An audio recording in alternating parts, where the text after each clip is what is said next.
afternoon. First, the highlights. Lagos State retired heads of service and permanent secretaries applaud Governor Sanwo-Olu's Onjeko initiative. Federal government announces new gas price for electricity generating companies. And foreign school shooting leaves 3 people injured in Finland.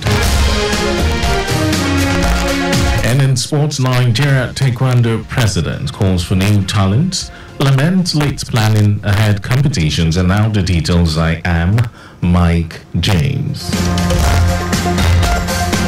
The Association of Lagos State Retired Heads of Service and Permanent Secretaries, ALAROS, has commended Governor Babajide Sanwo-Olu on the Onjeko initiatives, which is aimed at making staple foods available to a cross-section of Lagosians at affordable prices.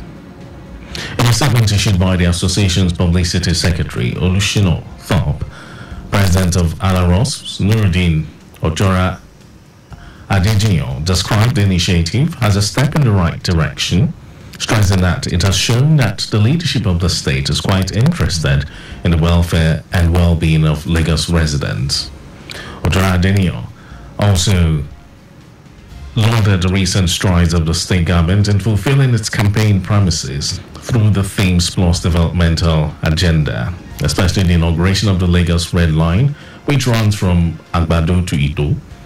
While urging the governor and his team to remain focused and steadfast, he advised the present administration to fine-tune its strategies where gaps are noticed to ensure greater successes and achievements. The Lagos State government has commended the Lento Foundation for its pioneering efforts in promoting digital education access, particularly among schoolboys, through the Tech for Boys initiative. Director General of Lagos State Public Service Staff Development Center, PSSDC, Ade Kumilola Adio Moses, gave the commendation during the official takeoff of the initiative at PSSDC Magodu, attended by students representing different government-owned schools across the 6 educational districts in the state. Adio Moses, who was represented at the event by the Director, Management Consultancy Services, Olushola Kolaole, described the Tech for Boys project as a significant step towards empowering young minds with digital literacy skills in alignment with the state government's vision to foster an inclusive and equitable education for all residents. He stated that by leveraging technology, the Lento Foundation is equipping young boys in Lagos with the necessary tools to thrive in the digital age, thereby contributing to the socio-economic development of the state and bridging the digital divide among young learners in Lagos State.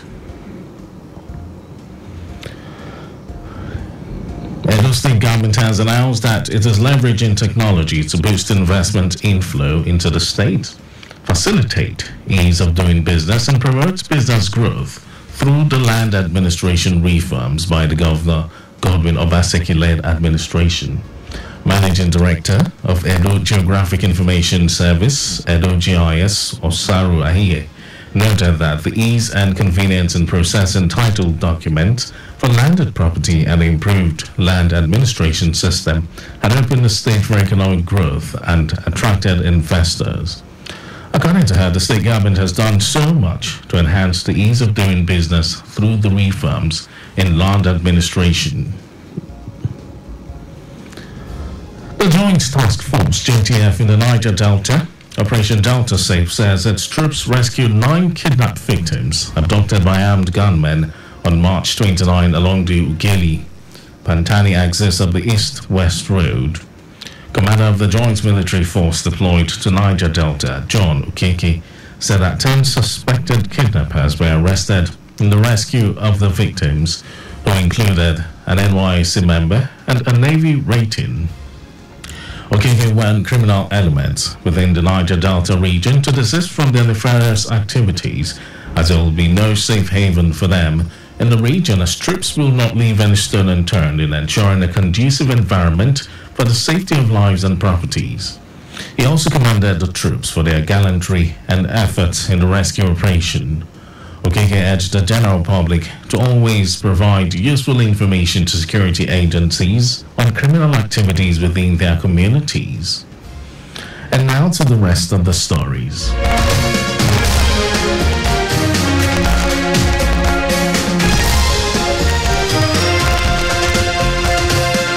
The federal government has announced a new price of natural gas for power generation companies. The Nigerian Midstream and Downstream Petroleum Regulatory Authority, NMDPRA, unveiled the new domestic base price and wholesale prices of natural gas for 2024, jacking it up to $2.42 per metric million British thermal units from the previous rate of $2.18. Chief Executive, NMDPRA Farouk Hamid, said the Petroleum Industry Act 2021 provided a clearer regulatory framework for the determination of a market-based pricing regime for the domestic gas market.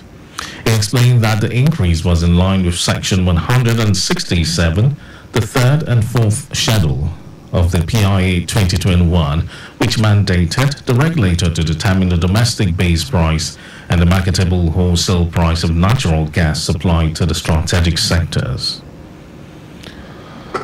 In life of the President, Oluremi Tinubu has celebrated the unique strength and creativity of individuals with the autism spectrum disorder as the world marks World Autism Awareness Day.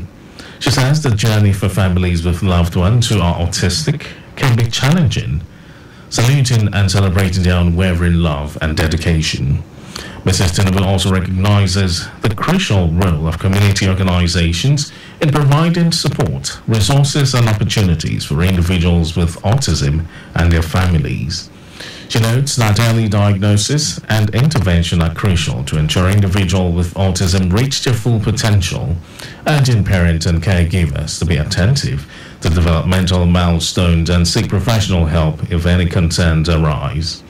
She adds that everyone can create a world where individuals, irrespective of who they are and whatever challenges they face in life, are empowered, included and celebrated for their unique gifts. And in some foreign news, 3 children aged 13 have been wounded in a shooting at a school in the Finnish city of Vantaa. Police responded to the incident at Virtola School and urged local residents to remain indoors. A suspect, who police says is also aged 13, has been arrested. The school has 800 students and 90 staff. In common with other Finnish schools, children had just returned to classes in Vantaa, north of the capital, Helsinki, after the long Easter weekend. The school has students aged 7 to 15 in both primary and middle school age on 2 separate sites. And over to sports news. President of the Nigeria Taekwondo Federation, Abdullahi Saidu Baba, says Nigeria needs new talent in Taekwondo and other sports in order to compete better in international competitions. Taekwondo won 1 gold, 1 silver and 4 bronze medals at the just concluded 13th African Games in Accra, Ghana. And although he acknowledged that their feat at the Games came through a lot of hard work, Saidu Baba pointed out that it was a far cry from their target of 3 gold medals. He advocates the retirement of all old athletes to pave the way for new blood heading into the 14th African Games in Cairo, Egypt. Saidu Baba believes that the process should be set in motion towards this year's Olympic Games in Paris, France, as well as the National Sports Festival in November. He adds that preparations for tournament should start earlier with athletes competing in their required categories. And that was our news at 12. But just before we go, slow down at road junctions, intersections and pedestrian crossings. You can follow us and like all our various social media platforms: X, formerly Twitter, Traffic Radio 961, Instagram, Lagos Traffic Radio 961. Watch us live on Facebook, Lagos Traffic Radio 96.1 FM. On YouTube, subscribe and watch all our previous programs and news on our channel, Traffic Radio 961. Did you know that the Sanwo-Olu administration constructed watchtowers with alarm bells and perimeter fences in model colleges? You can get more details on the Lagos State Government website. And to end the news, here are the highlights of the major stories. The Association of Lagos State Retired Heads of Service and Permanent Secretaries, ALAHOSPs, has commended Governor Babajide Sanwo-Olu on the Oúnjẹ Èkó initiative, which is aimed at making staple foods available to a cross-section of Lagosians at affordable prices. The federal government has announced the new price of natural gas for power generation companies. And we also told you that 3 children aged 13 have been wounded in a shooting at a school in the Finnish city of Vantaa. And then in sports, President of the Nigerian Taekwondo Federation, Abdullahi Saidu Baba, said Nigeria needs new talent in Taekwondo and other sports in order to compete better in international competitions. And for contact with the newsroom, send a message to info@trafficradio961.ng. That ends the news broadcast. It was compiled by Zainab Adebeshi. Thank you for listening. My name is Mike James. Beautiful afternoon.